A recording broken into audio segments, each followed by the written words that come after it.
The Honorable Chief Minister is also taking it very seriously, and he has been talking to several people on different fronts, and we are trying to take it as seriously, and whoever has done it, we will not be sparing.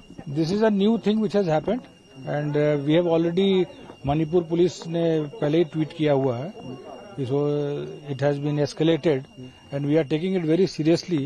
We have spoken to everybody from here to Delhi, और वहाँ दिल्ली में भी NSG से भी हम लोगों ने बात किया है, डीजी एनएसजी से बात किया है, उनकी टीम से बात किया है, प्लस और भी एक्सपर्ट्स आ रहे हैं. हम लोगों ने कमिटी भी एक बनाई है कि ये ड्रोन के बारे में पूरा ये पढ़ने के लिए and something to do counter करने के लिए उसको कैसे हम लोग आगे ये करें. आसाम राइफल एक कमेटी तो बना दी गई, बट उसके बाद भी कुछ एक्सपर्ट्स को भी हम लोग बुला रहे हैं और जल्दी से जल्दी हम लोग कुछ इसका उपाय ढूंढेंगे.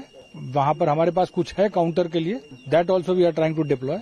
और प्लस जो हिल के एरियाज हैं, जो जहां पर अटैक हुए हैं 3-4 जगह पे, उन सभी पे हम लोग के ऑपरेशन चल रहे हैं. कल भी हुए थे, आज भी हुए हैं, आज रिकवरीज भी हुई हैं, कल भी कुछ रिकवरीज हुई थी, तो कॉम्बिंग ऑपरेशन चलता रहेगा.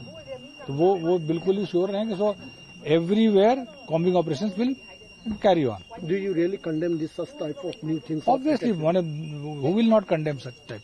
We are already studying it. We have talked to experts. We have जो experts हैं इन चीजों में, उनसे कल मैंने खुद भी बात किया है, और सीएम साहब ने भी कई जगह पर हाई लेवल पे बात की है. The center is also providing all support to us, और इस चीज में they are also worried, and we are trying to gauge कि किस तरह से इसको टैकल किया जा सके, and we all are working towards it. Right now, the requirement of force is so much that only the state force will not be able to do, because state force is employed in other normal law and order duties, traffic duties, this, that. So obviously we need central forces, and that is why about 198 companies of central forces are here, apart from the Assam Rifle. And so everybody will combine together and work and try to, yes, there may be some complaints of some inaction or some passiveness.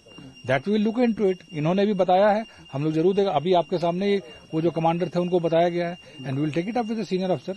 वो ऐसा होगा नहीं, अगर कोई active नहीं रहेगा और इस तरह की खबर मिलेगी तो विल डेफिनेटली टेक एक्शन, चाहे वो स्टेट पुलिस का हो या सेंट्रल फोर्स का हो.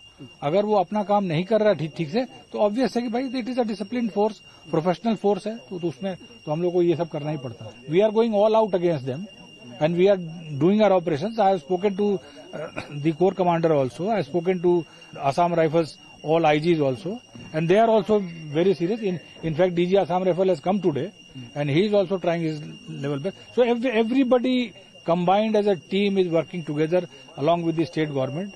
The Honorable Chief Minister is also taking it very seriously, and he has been talking to several people on different fronts, and we are trying to take it as seriously, and whoever has done it, we will not be sparing.